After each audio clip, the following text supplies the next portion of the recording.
अगर दर्द रहता है, सवेरे सवेरे आप उठते हो और उठने पर कमर में बहुत दर्द सा लगता है, तकलीफ सी लगती है और बहुत ज़्यादा कष्ट होता है, तो रीढ़ की पूरी हड्डी में अगर दर्द रहता है तो उसको स्मरण करना चाहिए।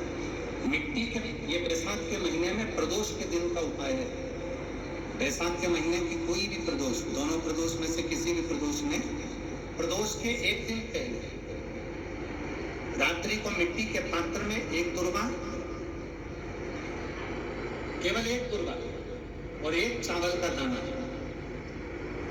जमीन पर रखें, उसी के ऊपर मिट्टी के पात्र को रखें और उसी के अंदर जल भरें। वही दुर्वा, वही चावल का दाना प्रदोष के दिन लेकर जाएं, शिव जी को समर्पित करें। मिट्टी के पात्र में जो जल है वो शिव जी को समर्पित करें।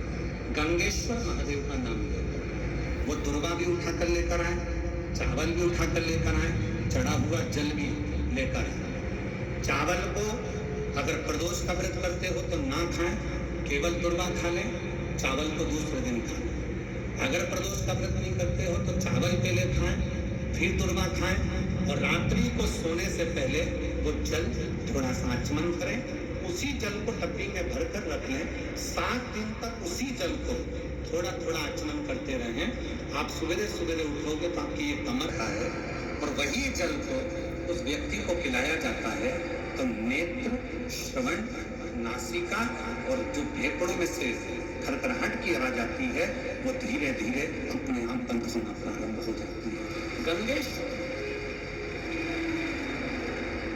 और इसी जल की प्रधानता, इसी जल की प्रधानता गंगेश्वर। बोल गंगेश्वर महादेव की। स्वदेशी को जिन्होंने पूरे भारत में और पूरे विश्व में, देश और विदेश में जिन्होंने स्वदेशी को जागरूक करा, ऐसे बाबा योग ऋषि रामदेव बाबा के लिए भी जोरदार ताली बजाएं। कभी कभी, कभी कभी, रोज नहीं, कभी कभी अशोक के वृक्ष की पत्ती, आम के वृक्ष की पत्ती, कभी कभी अशोक के वृक्ष की पत्ती और आम के वृक्ष की पत्ती की बंदरवाल जब दरवाजे पर लगाते हैं, जब कोई ने कह दिया कि तुम्हारे यहाँ तो रोगी लोग हैं, सास बीमार पड़ती है, कभी बहू बीमार पड़ जाती है, कभी पोता बीमार पड़ जाता है, कभी पोती बीमार पड़ जाती है, कभी घर में ये परेशानी, पैसा तो आता है, सब यहाँ वहाँ लग रहा है, तो कभी कभी सोमवार की जब अष्टमी पड़ जाए और सोमवार की अष्टमी के दिन यदि अशोक के वृक्ष की पत्ती और आम के वृक्ष की पत्ती की बंदरवाल दरवाजे पर लगा दी जाए और वो बंदरवाल यदि 1 हफ्ते तक लगी रहे तो तुम्हारे घर में से कैसा भी दुख और रोग क्यों ना हो वो धीरे धीरे समाप्त हो जाए, समाप्त हो। पंच बंदरवाल, नीम की बंदरवाल, पीपल की बंदरवाल, अशोक की बंदरवाल, नीम और आम की बंदरवाल, आम और अशोक की बंदरवाल, पंच बंदरवाल दरवाजे पर लगाने का अलग अलग क्रम है। जब घर में बच्चा नहीं होता, 20-20 साल तक, 15-15 साल तक, 18-18 साल तक जब औलाद नहीं होती, 4 साल शादी के हो गए, 5 साल हो गए, दवाइयां भी ले रहे हैं, इलाज भी करवा रहे हैं, सब कुछ कर रहे हैं, फिर भी संतान नहीं हो रही, तब जब तुम्हारा मन कर जाए, तुम्हारी इच्छा कर जाए, तो पीपल का पत्ता और आम का पत्ता, इन दोनों की बंदरवाल प्रदोष के दिन अपने घर के दरवाजे पर बांधना चालू कर दो।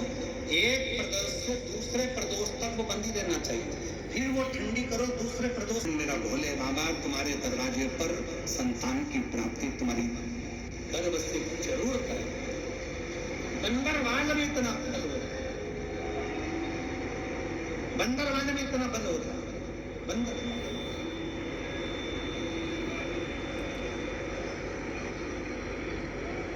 तेरी कृपा। मिट्टी के पात्र का जल कोई मटकी हो, मटकी नहीं हो तो कोई दिया हो, कोई कुल्हड़ हो, उसमें जल भर कर रखो पूरी रात। सुबह उस जल को थोड़ा सा लेकर जाओ और शिव जी को समर्पित करो। गंगेश्वर महादेव का नाम लो। कौन से महादेव? गंगेश्वर।